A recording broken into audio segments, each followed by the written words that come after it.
Ronaldo needs to read the room. Almost every Man United fan was ecstatic last September when he returned to Old Trafford from Juventus. The year previous, Ole Gunnar Solskjaer's team finished second behind Man City. City absolutely ran away with the title, but despite this, Man United were best of the rest. United kept on dropping points to mid-table and lower teams in boring 0-0 draws, and Ronaldo was recruited to score those decisive goals. Just over a year on, Ronaldo has pretty much wrecked his reputation completely with Man United fans and to an extent with top teams around the world. With news of his tell-all interview that is due to drop just before the World Cup, we think Ronaldo needs to do a small bit of reading the room and listening to people who might actually tell him the truth. The steady decline. I said almost every Man United fan at the beginning of this video because I'm sure there were some smart fans who had noticed what happened at Madrid and at Juventus. With Cristiano in your team, you are forced to play a certain style of football.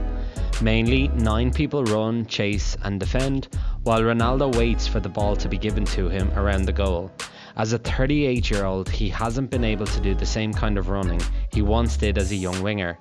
However, with a lot of teams taking on the German style of gegenpressing, this outnumbering affects teams quite badly. Ronaldo may score goals, but your team usually suffers. This happened towards the end of his time at Real Madrid and at Juventus. Man United signed him up without fully thinking it through. In fact, they signed him mostly because he wanted to play for Man City.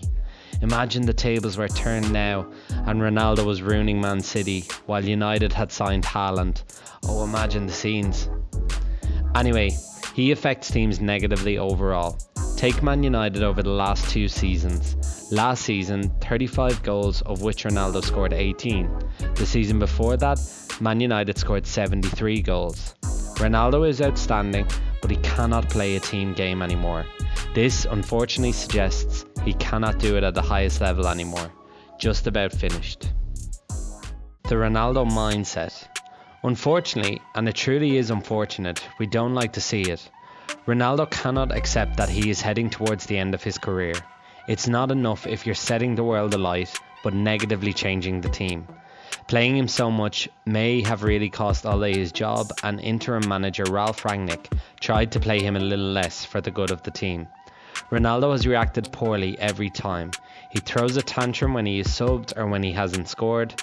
It is selfish and he wants to break individual records. He doesn't care about the team. Erik ten Hag has came into Man United this season and managed Ronaldo in a very efficient way. I think he has realised that playing Ronaldo may actually be the problem. United regularly lose when he plays, but they have been winning a lot without him. Ten Hag has remained strong and put the team first, and this has infuriated Ronaldo.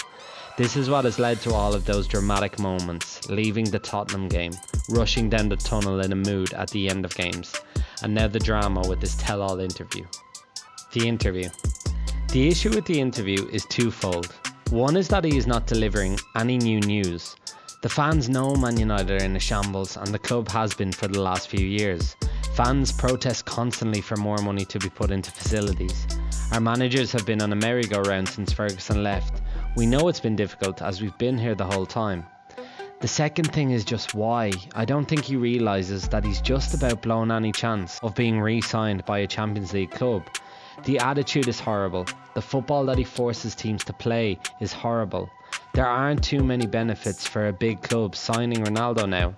And with the added fear that he will rip the club in an interview with his most famous yes men journalist if anything goes wrong, why would a club go for him now? What I find wild finally is that he has obviously done this in an attempt to force a transfer from United, but it's the worst poker hand of all time. Both parties mutually agreed that he could leave during the summer if a suitable offer came in. No suitable offers came in. No big clubs were willing to spend the money and offer him the contract that he is looking for, and only MLS and Saudi Arabian clubs could offer the money. But he wants Champions League, he doesn't want that. Man United just don't want to have to pay out the contract early, a huge sum of money. Now, Man United can keep him on the books and just pay him his salary despite him never even being around the club, or he is now forced just to cancel his contract, which will also suit Man United. Just a crazy move. What happens now? I don't want to be too harsh with Ronaldo. He has had a very difficult year with the stillborn death of a daughter. He is also still one of the best players to ever play the game, and a Man United legend in his first stint. I hope we just never talk about the second stint in the future. In my opinion, the spectre is going to loom over Portugal and Qatar.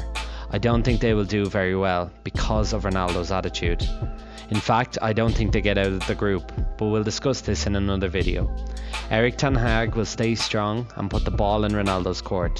He either cancels his contract all by himself and becomes a free agent, or refuses to for the money and wastes months of his career literally doing nothing. I'm pretty sure we have seen the last of him as a Man United player. The very best of luck, Cristiano, but read the room, man.